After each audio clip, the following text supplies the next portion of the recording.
नई झुलनी के छैया बलमा दुपहरिया बिताइल हो। नई झुलनी के छैया बलमा दुपहरिया बिताइल हो। आव बिताइल दुपहरिया बिताइल, आव बिताइल दुपहरिया बिताइल। नई झुलनी के छैया बलमा दुपहरिया बिताइल हो। एही झुलनी के छैया ए गोरी हम जिनगिया बिताइ लेब हो। एही झुलनी के छैया ए गोरी हम जिनगिया बिताइ लेब हो। 4 महीनवा बा गर्मी के दिनवा, 4 महीनवा बा गर्मी के दिनवा। गर्मी के दिनवा हो टपके पसीनावा, गर्मी के दिनवा हो टपके पसीनावा।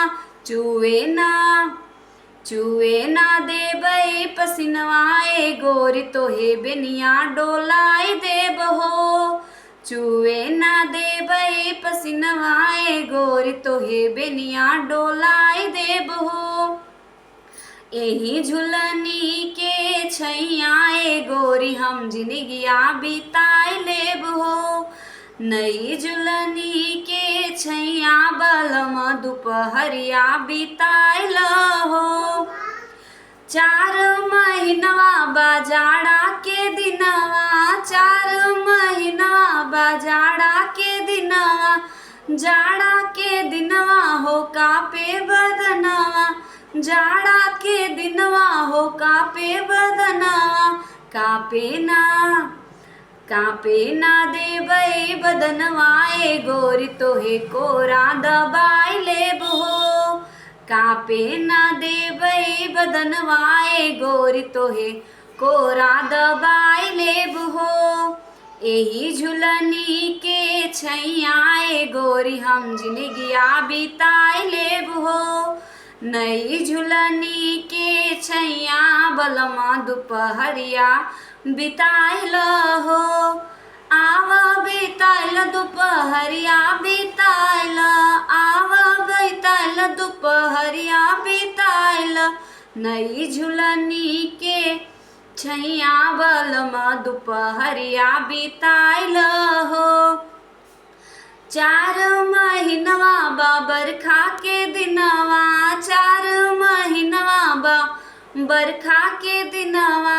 बरखा के दिनवा हो भीगे बदनवा, बरखा के दिनवा हो भीगे बदनवा। भीगे ना देबै बदनवा ए गोरी तोहे गमछा ओढ़ाई देब हो। भीगे ना देबै बदनवा ए गोरी तोहे गमछा ओढ़ाई देब हो। एही झुलनी के छैया ए गोरी हम जिनगिया बिताइ लेब हो। नई झुलनी के छैया बलमा दुपहरिया बिताइल हो।